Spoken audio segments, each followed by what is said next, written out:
Hello everyone! Nandito ako ngayon sa tindahan namin at medyo busy kasi nga nag-restock kami ng mga items dito at namindi dahil nga ang daming kulang na ngayon sa tindahan.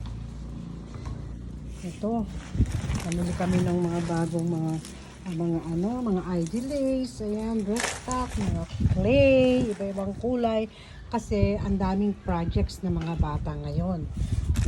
Ito mga balloons dahil nung Christmas at New Year naubos itong mga balloons na ginamit nila. Ayan, iba't ibang klase kulay ng balloons. Dapat hindi ma-out of stock dahil nakaka-disappoint pagka yung bibili yung customer ko at wala silang mabili.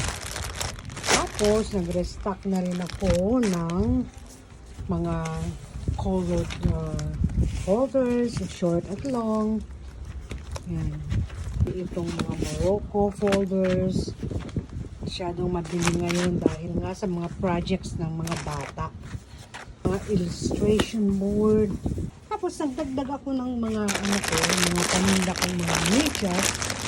Ayan, pang school, pang bata, pang adult.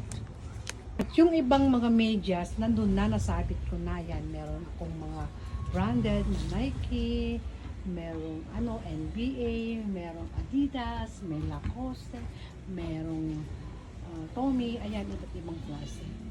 Naisabit ko na yan. So, nagdagdag ako ng stocks ko, guys.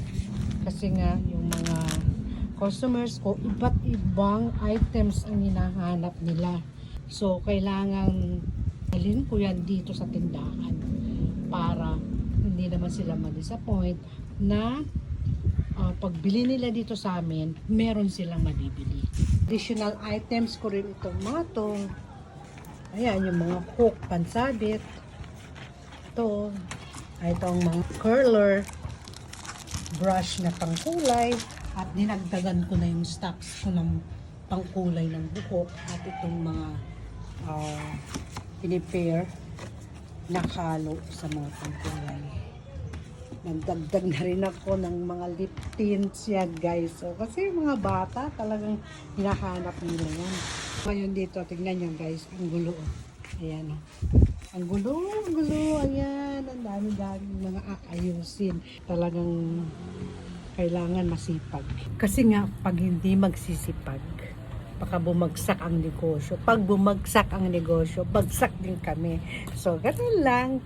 Kailangan bigyan ng time at ayusin ang pagmamanage ng tindahan at syempre ang malasakit at pagmamahal kahit na konti lang yung